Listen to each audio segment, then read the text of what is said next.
So now that we got you guys all in one room, can we have some introductions? Let's start where we wanted to start a minute ago. So let's go around the room. Who do we got? Take it from the top. This is AB. Got your man Damon Bell. What's up? This is African Sciences. This is EPS1. This is Percepticon, soon to be known as Ghetto Finger. Excellent. Oh, we changing names, right? In real time. It's all right, man. This is radio. You can do that. It's mysterious. I appreciate that. So we got all of the Deepblak crew in the other room. We're listening to a Blacktronics track right here. Strawberry Cough, I believe, is the title. Yes? Yes. From it's a reference to one of the most disturbing films I've ever seen in my life. I would You caught suspect. that. You're the first person to catch that. I'll never forget that movie. It was easily the scariest film I've seen in the last 20 years. It haunted me for days. Oh, we're talking about Children of Men, of course. If you haven't seen it, go see it, but you need a strong stomach because it's intense. You have to see that. Very intense. Yeah, Tyler Perry movies haunt me like that. Yeah, that's one of my.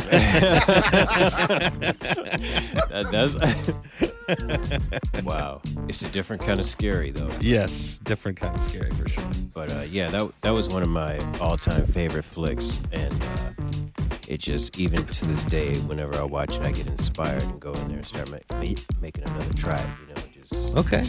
So there are other tracks that have kind of absolutely been inspired by the film? almost a whole, like at least an EP's worth of tracks off of that film alone. That's a great idea, actually. You should put them all together. Maybe as an accompaniment for the unsettling vibe in that film.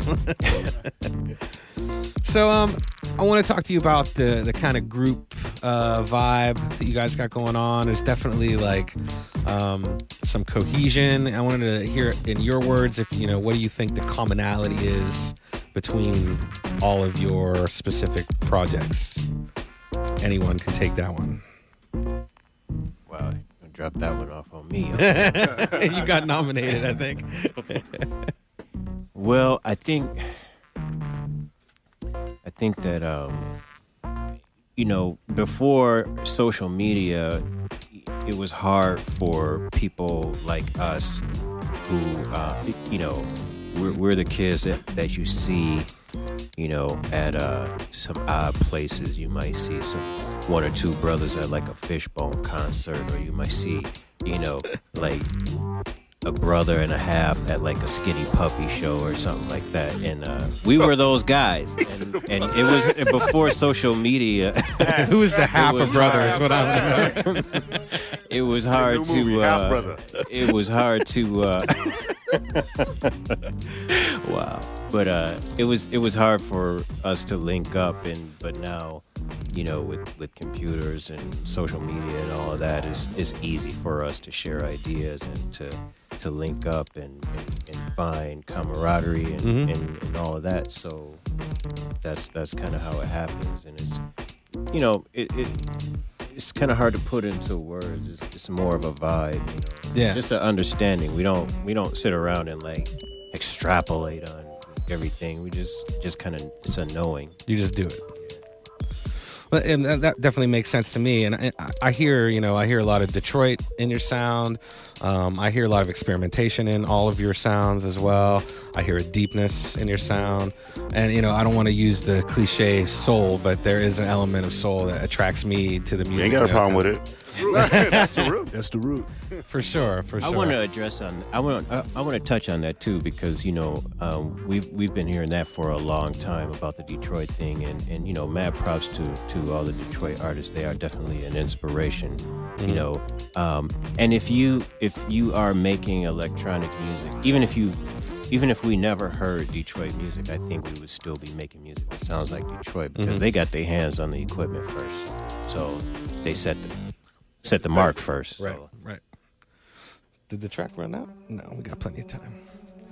So there's definitely that Detroit there. Can you tell me, you know, are there, you mentioned Skinny Puppy, you know, there might be like there's sort of an edge to the music that specifically I don't really hear coming from San Francisco necessarily. Like there's a lot of cats making dubstep, there's people making breaks, but the stuff you guys are working on, I don't really hear coming from across the Bay. It seems like very Oakland, East Bay centered. It is, and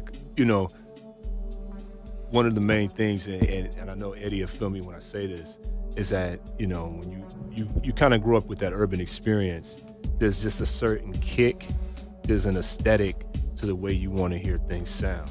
It's it's seeped into your veins and your blood over years of just hearing music and hearing your windows rattling when dudes drive by, and it's always with you.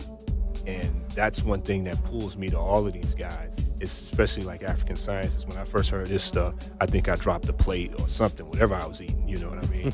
And it was like, I hear that, I call it that inner African, like just trying to like beat a language out. He's trying to tell you something through the drum. And yes, it's that exploration of the rhythm, the drive of that beat and the expressing yourself, that the anger, you know what I mean, the joy, the pain, the sadness, all of it, just through the kick drum, you know what I mean. That's what pulls us and keeps us like united. I think that sets you guys apart from a specifically West Coast music. There are a handful of producers that I think are coming from that place of inspiration when they produce, and I think the rest of the producers are kind of like, well, I'm going to make a track that sounds like this because I want to bang it out in the club or whatever. That seems to be like the extent of the motivation. Well, what did you put into it? Oh, I got this crazy preset on Ableton, and I wanted to hear what it sounded like. The preset, I am the preset. That's the preset. Excellent. So we're going to cue another track up, yes, in a bit. We got a track from Damon called Ism. Yes. Yes, before we play this, is there something you can tell us about it? Maybe your inspiration behind it, or what is it about, anything? Ism is kind of like, you can kind of gather your own interpretation from when you hear it. There's a title on it, so you're going to probably go to a specific directive in your own mind from the title. But for me, I would say Ism is kind of more like, it was a conversation that I had with myself about specific isms that we always use in language. So I was like, what is this ism? You know what I mean? And they kind of like coincided with a couple different things that I don't need to mention, but it came out in this song. Okay. Let's hear that now. Damon Bell, Ism. And I give a backstory after you play it. Excellent. That's what we like. There is a story. Hollywood story. All right. That was Damon Bell, Ism, on Deepblak Recordings. Got the Deepblak crew in the house on the Friday night session. We were just about to hear the true Hollywood story behind that track. Yeah. And it is. We were talking about it on the way in. That wasn't even supposed to be on Black Tropolis, actually. It was another track that Damon, that we were trying to get together, get a good mix down on, and we were going back and forth. And in that process, I was listening. He had sent that over, like, check these joints out. And I was listening to that, and I just kept vibing. Your face start contorting, and like, man, this, I said, man, let's just put this one on there. And Damon was kind of like, it's not finished, and I said, no, dude, it's got that vibe, you know what I mean? And so, and then so I said, just trust me. And he was like, and that's basically what happened, Wow. We scrapped the other joint, and I just threw that one on there. It wasn't even finished. That was just a draft version, what you heard. Kind of just EQ'd it, mastered it, got it presentable, and roll with it. Because sometimes you get that vibe on the first take, and you tell yourself, oh, I'm gonna go back and fix that hat, but you lose something. You never get that same feeling that you did, the first time you do it. And I just was feeling what he was doing right there. Do you guys have a lot of that dynamic in your musical relationships where you kind of go, no, don't mess with it. This is good enough as it is, kind of thing? Mm-hmm. Yeah, you got to completely trust it. Like like this, the EP and that African Sciences and I just did. I love working with him because I could just do a beat or a bass line and send it to him and just close my eyes. And he sends something back, and it's like, okay, boom. And we just go back and forth, and wherever that creative dialogue is, you just roll with that.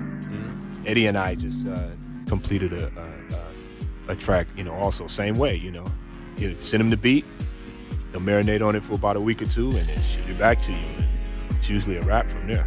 So it's pretty organic. Extremely. It's kind of it's a feeling. Certified organic. Excellent. So we got another track from Damon playing in the background here, I believe. Taste. Yeah, it's a new joint called Taste coming out on the next project, Kush Music 2. Kush Music 2? Yes, sir. Excellent. When should we see that? This year, hopefully. We'll see. Yeah, that's on him. Okay. That's on him. As soon as he completes it, it's out there. It's almost done. Get to work. Get to work, man. All right, let's check this tune out. We'll be back in a minute with some more chat with the Deepblak crew. This is Damon Bell with Taste on the Friday Night Session.